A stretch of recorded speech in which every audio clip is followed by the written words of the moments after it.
I'm Louis Crudo, and today is part 26 of our daily stick workout. Let's talk about how your shoulders are feeling after the 26th day of actually doing our daily stick workout. Let's refocus on shoulder movement. I'm going to incorporate a figure eight along with the clock. This time we'll be using all of the numbers from 12 to 12. So before we start the movement itself, check out my hand-carved sword. Why am I using this wooden sword? Because this gives me a focus on the direction of the movement that I want. Usually I use a stick, but because I did hand-carve this, I wanted to point out the focus of my movements. So let's start with a figure eight.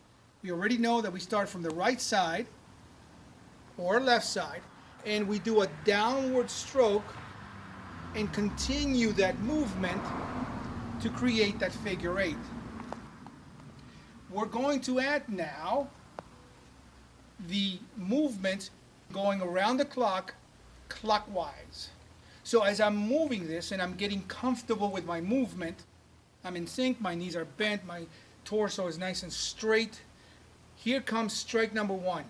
So find the flow, find the opening to get to the point where I am going to hit number one. I'm doing my figure eight. I find my spot.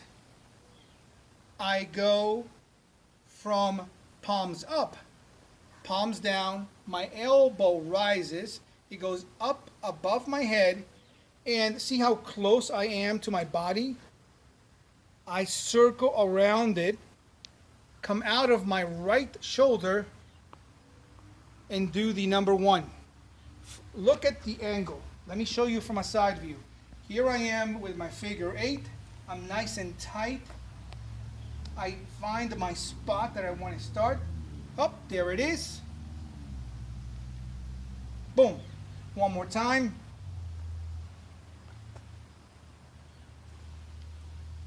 Focusing on the rotator cuff. You'll notice that when you do this movement, you're utilizing rotation of the cuff itself. And that's what we're looking for. We're going to do this with the right hand and the left hand. The difference is that we're not doing a transition because of the shape of the tool that I'm using. So as a transfer, I simply transfer from right to left. So let's start with the clock itself. Figure eight. Up, there it is. Here's one. Continue with the movement of figure eight. Find the spot. Oh, there's number two. Continue with the figure eight. There's number three. Again, continue the path of the figure eight. Number four, again, continuing the movement. Number five, continue up with the movement. Now watch, what's happening? Am I doing a reverse stroke? Now remember, why am I pointing this out? Because you're going from right to left, open and close. But because we're at number five, I can't go back up and continue with my flow. So from this position, I stroke up and continue my figure eight. This is the reverse of that figure eight. Once I find the spot, I'm going to go number six. And what am I doing? Changing elevation. Come back up, continue again, find the spot. If you miss it, don't worry about it. Oh, look.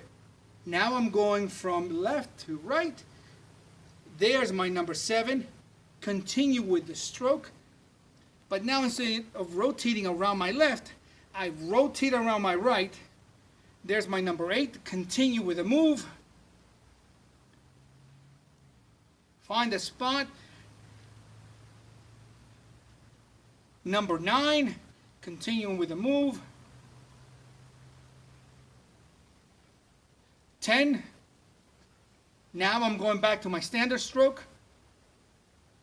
Nope, wrong one. Reverse it. Don't like it. Change the move again. Oh, there's number 11. Continue with the move. Number 12. Switch hands.